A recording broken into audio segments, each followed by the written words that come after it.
Hello friends, welcome to my channel Anita's official blog channel. সবাই কেমন আছো? আমি খুব ভালো আছি। তোমরা কেমন আছো? অবশ্যই কিন্তু আমাকে কমেন্ট করে জানিও। যাই হোক, অনেকে কমেন্ট করে জানানো, কোনো অসুবিধা নেই, অ্যাটলিস্ট একটা লাইক তো করে দিও। আর আজকে চলে এসেছি আমি আবার একটা ছোট্ট মিনি ব্লগ নিয়ে আমার চ্যানেলের। এটা মনে হয় 10th মিনি ব্লগ। তো আজ অফিস থেকে ফেরার পথে মাকে ফোন করলাম, মা আমি তেলে ভাজা নিয়ে যাচ্ছি, তুমি গরম গরম চা করো। মা বলছে তেলে ভাজা কিছু আনিস না, আমি বাড়িতেই তোকে তেলে ভাজা।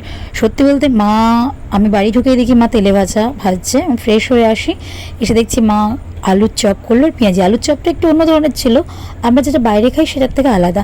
মা গোল গোল করে বড় বড় আলু নিয়ে গোল গোল করে চাকচাক করে কেটে সেটা নুন হলুদ দিয়ে হালকা ভাপিয়ে নিল, তারপর বেসন গুলে তাতে সেটাকে আবার আলুর চপের মতন করে নিয়ে, দেখতেই পাচ্ছ সে আলুর চপ ভাজলো। দেন তারপরে পেঁয়াজিও বানালো। হ্যাঁ, অ্যান্ড দেন মা তারপরে বললো তুই, আমি এদিকে পেঁয়াজি আলুর চপ করছি, তুই ওই সাইডে চাটা বানিয়ে নে। তো আমি চাটা বানাতে গেছিলাম, কারণ আমার হাতের চায়ের মার খুব পছন্দ।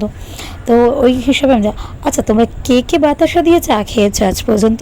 আমার তো বাতাসা দিয়ে চা খেতে দারুণ লাগে, কারণ বাতাসা দিয়ে চা খাওয়ার পর একটা আলাদাই টেস্ট আছে। এরকম আদা আদা তেজপাতা দিয়ে বাতাসা দিয়ে চা খেলে সেই চায়ের স্বাদ একটা আলাদাই রকম হয়ে যায়। যাই হোক, আমার ভিডিও কেমন লাগছে কেউ কিন্তু কমেন্ট করো না।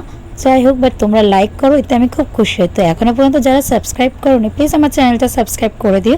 আর ভিডিও ভালো লাগলে একটা ছোট্ট করে লাইক করে দিও। আর প্লিজ সবাই লাইক করলে, সাবস্ক্রাইব করলে তবেই না আমি এগোতে পারবো। তোমরা যদি আমার সাপোর্ট করো তাহলেই আমার খুব ভালো লাগে। যখন দেখি আমার চ্যানেল, আমার ভিডিওতে প্রচুর প্রচুর ভিউজ আসছে, আমার সত্যি খুব ভালো লাগে তখন। যাই হোক, যারা সাবস্ক্রাইব করছো তাদেরকে থ্যাংক ইউ, যারা করোনি করবে তাদেরকেও আমার তরফ থেকে many many many many thank you so much. তো যথারীতি চা বানালাম, চা করলাম, দেন ঘরে ঢুকে মুড়ি চানাচুর। আর আমাদের বাড়িতে চানাচুর বলতে আমরা ইন্ডিয়ান চানাচুরটা খুবই একটা খাই না, আমাদের বাংলাদেশ থেকে চানাচুর মানিয়ে আসে। তো বাংলাদেশি চানাচুর আর মুড়ির সাথে গরমা গরম আলুর চপ আর পেঁয়াজি চা দিয়ে আমাদের সন্ধ্যার নাস্তা আমরা করে নিয়েছিলাম। তো সত্যি বলতে অফিসে এত জার্নি করার পর মায়ের হাতে এই গরম গরম চপ আর মুড়ি খেয়ে অসাধারণ লেগেছে। তোমরাও একবার এই চপটা ট্রাই করো আর কমেন্ট করে জানিও। যদিও বা তোমরা কেউ কমেন্ট করো না, তাই তোমাদের কমেন্ট করার কথা আমি বলবো না। যাই হোক, ভালো থেকো, সুস্থ থেকো, নিত্য নতুন খাবার খেও। আর আজকের মতন ভিডিও এখানে শেষ করলাম, দেখা হবে নেক্সট ভিডিওতে।